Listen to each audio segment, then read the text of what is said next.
Loneliness. What do you think of when I say that word? Chances are high that it's not a bunch of positive words where you're like, ooh, I want to be that.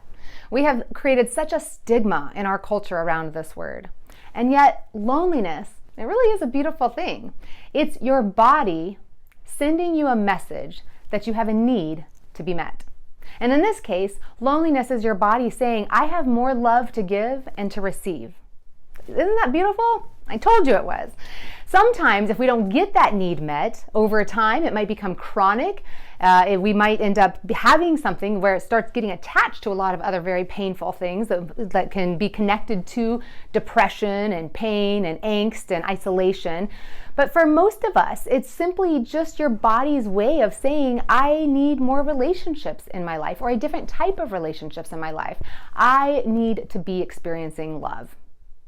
And it's similar to hunger or to thirst or to exhaustion. Just feeling hunger in and of itself isn't bad. We would say that's good. That's your body working. You shouldn't keep eating all the time if you don't feel hunger, right? So hunger is a good thing. Hunger is your body saying, I need to eat now. And when we say, ooh, I'm getting hungry, we don't need to feel shame. We don't need to feel like we're a horrible person. We don't know how to, nourish ourselves. No, it's simply saying, I need food now. Where am I going to get it? What are we going to do where are we going to dinner? And it's our information to go get that need met. It's a good thing. When we feel loneliness, it's a good thing. It's your body saying, I want to be connected. I want to be engaging. I want to be supported. I want to be loved.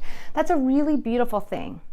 And just like there's a scale for hunger or exhaustion, where if I'm a little hungry, I need to nibble. And if I don't get that need met, I get a little cranky. And obviously there's a spectrum there where the further out you go, there are people who are dying of starvation.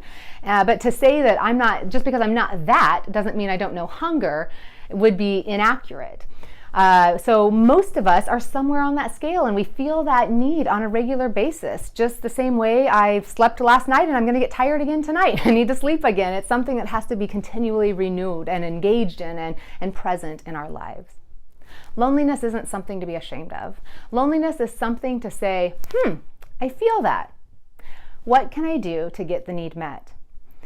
I group loneliness together in both of my books in different ways. You can look at Friendships Don't Just Happen, and I talk about the 5 circles of friendship, and in that show how you can be lonely for any specific one of those circles of friends. You might have some friends in some of the circles and really want the friend in the other circle, and that's loneliness. It's not saying you don't have any friends. It's saying that there's a specific type of friend that you're hungry for, that you want to engage with right now. Similarly, in my book, Frientimacy, where I talk about building deeper friendships, I talk about the triangle. And we can have all kinds of different kind of breakdowns of the triangle, where our loneliness might come from not having some of the aspects of friendships present in our lives. And so I've kind of taken those and others and kind of grouped them together for our purposes today of saying, I think there's like 3 different kind of common categories, if you will, of loneliness. And I think it's important because if I'm going to ask you to go get the need met, and I will in future videos, then I want you to kind of know, what is the need? What does your loneliness look like today? Because what you're lonely for might look different than what somebody else is lonely for. And it's easier for you to go get the need met if you can start with where you're at and what the hunger is for. And so let's look briefly at 3 different types of common loneliness. The first one is kind of the loneliness for interaction.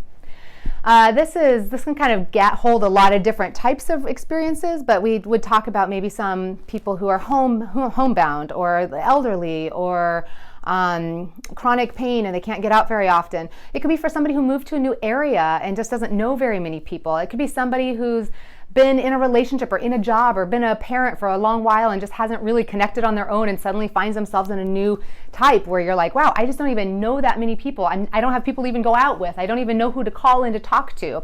And so in these cases, it's kind of like the need is to just start interacting. And yes, what you might say you want is like a best friend, but we know you can't just go find a best friend. What you have to do is start with being friendly to a bunch of different people. And so the need here is just simply more interaction in your life. So when you can name that and you can say, I actually just need to be engaging more. I need an excuse to get out of the house. I need to know more people, meet more people. That's the hunger for interaction. And that's super important because how you will go get that need met will look different from perhaps people who, in the second type of common loneliness, is the lack of intimacy. So in this case, these people might actually know a ton of people. They might be scheduled every night of the week. They might know more people than they can possibly keep in touch with. They might even have like a tribe or be a part of this community or be like popular, all these different things, and that doesn't mean they're not lonely. Their hunger is to be known. Their hunger is to be vulnerable. Their hunger is to be real. Their hunger is to be understood, to be gotten, to be held. This is a hunger for deeper relationships with a few people. And so where over here the need for interaction is a little broader, over here the loneliness says, I don't need to go broader. I don't need to go meet more people. This isn't an issue of meeting more people. This is an issue of needing to go deeper with a chosen few. I need to prioritize a few people. And then we have a third category that I'm just going to kind of name the hunger for identity. And this is where we're looking for people who are like us in a certain way. And so you hear about this often when we've gone through some big experience or a life stage or an identity where we are looking for people who know what it's like to have that common experience. So a mom gets pregnant. She wants to like be around other women who are pregnant. Somebody goes through cancer and they want to be around other people who have cancer. When we talk about it being lonely at the top for leadership, this is often the one. It's not that they need more interaction and it's not that they don't have intimacy, but it might be that they don't have anybody else who they can like talk about this experience of leadership, and they feel lonely in the narrowness of the specificity of their experience, like nobody understands that experience. And so we all have those kinds of moments in our lives, and that's a different kind of loneliness. When I go in and find somebody who's a support group for people who lost grown adult children, that's a different, I don't need those people to be my best friends, or AA or something like that. Like we need them for the purpose of having this common shared experience.